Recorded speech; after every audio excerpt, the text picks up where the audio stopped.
کله چا کپړو ته د متیازو څاڅکي ورسېدل یا د چا کپړې په وینې څاڅکي باندې خچن شوي وو، دغه کس په دغه کپړو کې مونځ ادا کړو، نو آیا دغه مونځ کیږي او که نه کیږي؟ او دویمه مسله، که چېرته چا په داسې کپړو کې مونځ ادا کړی وو او هغې نه وروسته درته پته ولګېده چې زما کپړې خو په وینې سره خچنې شوي دي یا د متیازو په څاڅکي سره خچنې شوي، نو آیا دغه مونځ شوی دی او که نه دی شوی؟ ګران کتونکو، دا ډېره زیاته مهمه او ډېره زیاته ضروري مسله ده او ډېر خلک چې دی دغه مسلې نه ناخبره دي. ګران کتونکو، د ټول ناول که چېرته د یو مسلمان کپړو ته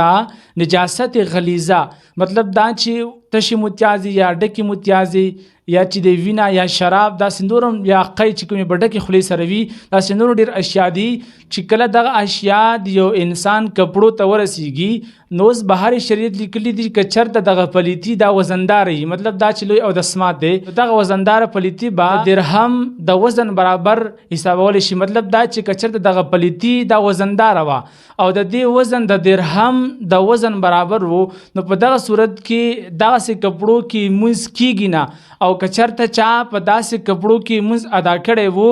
یو یک ادا کړی وي که دوی ادا کړي وي، دته دا علم وي او دا پته وي چې یاري ما په همدغه ګندګۍ کې په همدغه کپړو کې مونځ ادا کړی دی، نو چې دغه مونځونه یې څومره هم ادا کړي دي، دغه تمام مونځونه به دغه مسلمان سړی راګرځوي. خو که چېرته د مونځ نه مخکې دغه مسلمان سړي ته د دغې خبره علم راغی، دته چې دا خبره پته ولګېدله چې زما دغه کپړې چې دا پلیتې دي، نو که چېرته دغه پلیتي چې دا وزنداره وه، نو په دغه صورت کې د دغه مسلمان دغه پلیتي که چېرته د یو درهم وزن برابر وه، نو دغه مسلمان دغه مونځ نه کیږي. او که چېرته دغه پلیتي وزنداره نه، مطلب دا چې شراب شول یا چې تشي متیازې شولې، نو په دغه صورت کې علما کرامو یعنی بهار شریعت هم دا مسله رانقل کړې دو، دغه درهم چې کم مقدار دی هغه د دغه تلی سره چې دی ورکړی دی. مطلب دا چې یو مسلمان په دغه تلی کې دغه ورغوي کې اوبه واچوي او دغه تلی کې چې څومره اوبه قرارې ونیسي، مطلب دغه چې ودرېږي، نو دا چې د درهم مقدار دی. نو اوس په کتلی شي که چېرته دغه مسلمان په کپړو باندې جدا جدا څاڅکي دي